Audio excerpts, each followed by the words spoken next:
It's finally time for the important bits again. Build 42.8 is 19 pages of patch notes. Health. Cars and guns can cause zombies a ragdoll.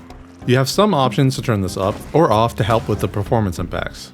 Since they want feedback on this, the car interactions are perfection. You can take a zombie for a joyride only for it to roll off the hood and under the tires.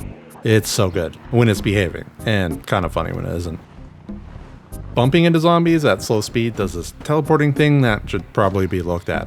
Guns, on the other hand, are a little over the top. Personally, I like that, but I can agree that the force imparted on the zombies reaches slapstick levels. By the way, aiming at different limbs has different effects. That's a nice touch. Zombies don't always die when you ragdoll them. Keep an eye out for the sneaky ones. This ragdoll tech will eventually make its way to melee weapons. Eventually, not soon. Moving on from the headline, I miss an important change from a previous patch. They added the ability to directly drop furniture from your inventory without having to go through the placing animation. This can be life-saving in sketchy situations, and it makes the furniture pick up faster if you survive. On the topic of dangerous situations, bumping zombies while running and sprinting has changed. You are now bumped into a different direction when you do it, even on the first bump. This can be incredibly dangerous if you get swung around the wrong way. I recommend you play around with it to get an understanding of what will happen based on various angles of incidents.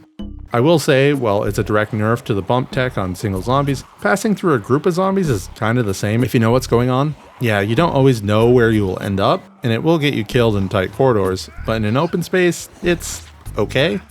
The zombie that trips you typically ends up too far away to bite you if there are no obstacles to stop your fall, like another friendly zombie ready to give you a hug. A member of chat during the livestream immediately asked if using Walk 2 would stop the new bump animations from triggering, and it does. For now. I imagine that'll get patched. Moving on, there's been some changes to professions and trades. The chef profession, as well as two traits, Keen Cook and Hunter, receive a +1 to butchering. The carpenter, DIY expert, and engineer receive a +1 to masonry. The handy trait also got that bonus. If you're looking at doing a primitive or from scratch start, which you can almost do now, the carpenter might be a great starting point. They also added a tailor profession whose only benefit is level 4 tailoring and recipes. There's a ton of new and rebalanced tailoring recipes. Not all of this is a good thing if you care about easily leveling up. First, they nerfed the experience gain from patching clothes, which will slow down your AFK leveling option. Then they changed a bunch of recipes to use the new sinew thread you make from sinew. You get sinew from butchering animals. That limits how much tailoring you can do unless you start up the good old factory farm for leather and sinew. Large leather pieces and tarps can now be cut down into smaller pieces to avoid wastage when making small items. If you'd like a silver lining, you can craft a large frame pack. It's the new largest backpack in the game. It starts at 35 capacity and goes up to 45 capacity with organized. The downside, it only has 75% encumbrance reduction. The previous largest bag, the military bag, has 85% encumbrance reduction, leaving you with a choice. Are you going in heavy or light? When eating, forks and spoons will be automatically grabbed from your bags if using them will speed up the action. Some other automatic grabbing of items has been improved to put them back where they were found, unless you took the disorganized trait. In that case, they will clutter up your inventory. It's time for some balance changes. Fishing has been rebalanced and your casting range was limited. After some brief testing, you can still catch some beefy fish, so I wouldn't be too worried unless fish are your primary food source. Deeper fishing will require a dock to be built, otherwise you can no longer reach those splashes way out there. This hampers the exploit of standing far back from the water to fish, as the fish only fight back when they're close to the player. If foraging happens to be your second source of food, you may want to give it another look. Foraging received many changes, but I'm only going to highlight one. Wild food had their hunger increases capped. No longer will a level 10 forager pick several mushrooms with 20 or more hunger on each. Now it's more like 9 hunger and a couple 4 or 5s.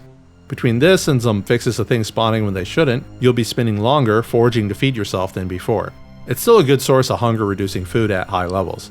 For example, in the clip I made to show the difference in hunger, I foraged 10 mushrooms in all of a minute. Foraging has been a strong source of food for a while, so these types of changes are expected if unwanted. Many of the long blunt weapons received buffs, mostly the improved bats and maces. The spiked short bat somehow manages to sneak in with its longer brethren. Some of the weapons with the heavy swing animation had their stamina usage reduced. Napping lost its ability to break down large stones and crush limestone. These recipes were redundant with masonry, so they were removed. Masonry has a steeper requirement to break large stones. Even though they removed the surface requirement, that need for a mining tool is rough.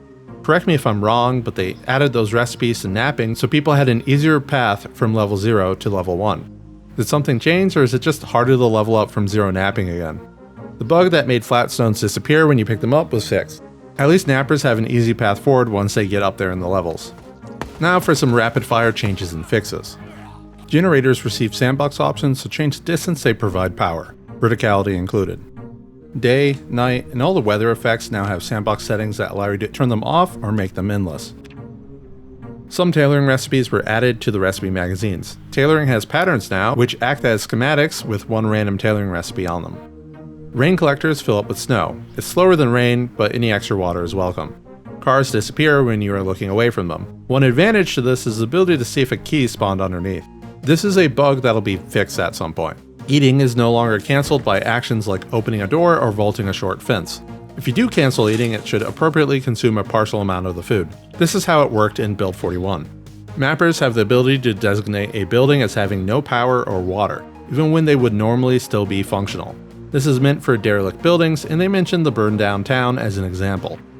Knife blades and spearheads are no longer weapons and have lost the sharp knife crafting tag, as it caused too much item spam in the crafting menus. It could be pretty confusing since spearheads tended to pop up as the required knife for recipes, even though plenty of others could be used. The UI received some changes, making it easier to see which container or item you are interacting with, highlighting containers and placing icons next to menu options. The options menu in the map has a slider to turn down its brightness. No more flashbangs for those in dark rooms. You can no longer domesticate animals by placing a zone under them. You have to pick them up now.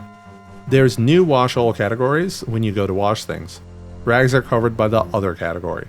Chopping trees no longer stresses your character out. Animals that are shot are supposed to run away while bleeding out, forcing you to track their blood trail to find the body. While getting footage for this, I found that some guns can't hit animals anymore, even at level 10 aiming. When I do use a gun that can hit them, sometimes they take damage but do not bleed out. Other times, they do. Deer seem to more consistently bleed out. Gas evaporates slower. I'm only mentioning it because I mentioned how fast it evaporates on a previous Important Bits video. Normally, I don't cover small or expected changes, and there's about 400 lines of those remaining. Speaking of which, I'll sneak one more thing into this already too long video. The Metalworking tech tree received a ton of progression unlocking fixes. You cannot start from nothing, as nails block your ability to make pottery like the Crucible. However, you can make burlap from dogbane, circumventing the hemp progression block. From a cursory look, it does appear that the remaining blockers for a primitive run are nails and lighters required to fire a kiln. Iron ore is not meant to spawn in the default game modes, so that's understandable. Hopefully we get a sandbox option to flick it on soon. Sinew. Sinew. Sin. New. Sinew. Sainwa. Yeah, I farm the stuck-up pronunciation people.